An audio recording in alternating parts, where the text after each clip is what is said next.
We're talking more to Springbok women's national team players as they gear up for the big test in 2025, the Women's Rugby World Cup. In a tough group, of course, with France as well as Italy and Brazil. All roads lead to the north. In the UK, we will get to enjoy the best of the best in women's rugby. I'm joined by one of our best, Libbie Janse van Rensburg, fly half extraordinaire for the Springbok women. Great to have you, as always.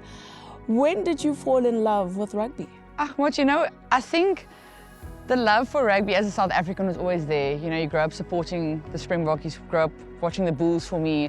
Never had ambitions to play rugby myself. Being a girl in South Africa, I didn't know it was a thing.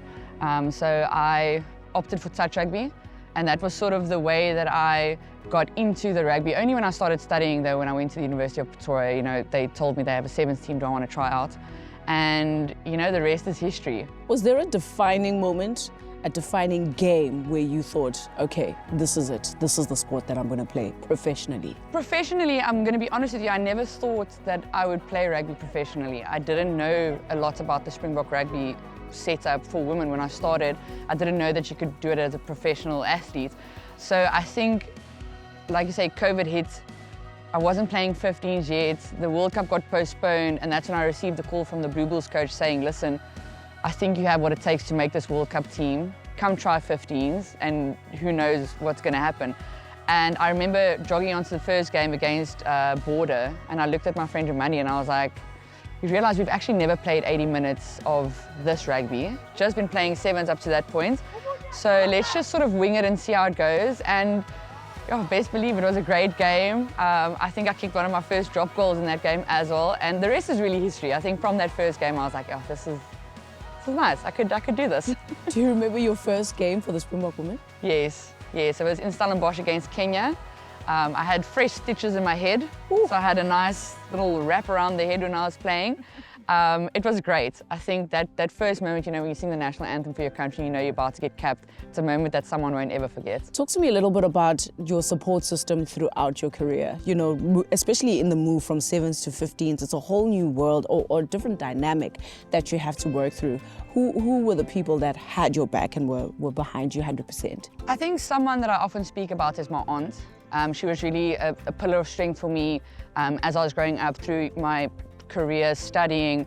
She was kind of the person that kept me grounded and kept me motivated and pushing me towards, the goals that I set for myself. I think it's so easy to get caught up in life and get distracted from what you actually want. And it's just good to have someone there to remind you of why you're doing things. In my case, it was to complete my studies in the beginning, and then it was, okay, but I want to play a World Cup, and then it was, I want to do this. And she's always been that person to, like I say, keep me grounded and just keep me on the right path. Do you feel that it has grown? Are you seeing more and more younger girls wanting to play the sport? No, absolutely. I think the exposure that we've received in the last couple of years, from the likes of all the sponsors coming on board, it's massive.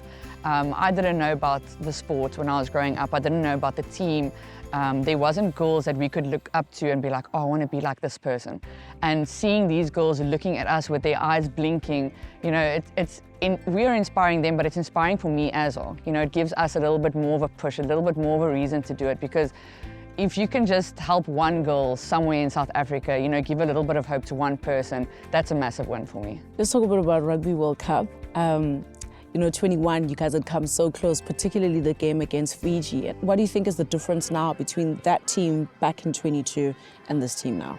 I think the biggest difference is our experience.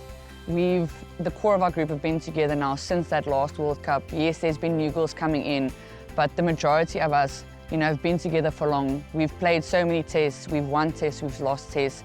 There's nothing that brings a team closer together than losing a battle or dying together on the field with the conditioning. We've been working so hard, and that's really, solidified the bond that we have in the team. And that's something that I think is vastly different to the last World Cup we played.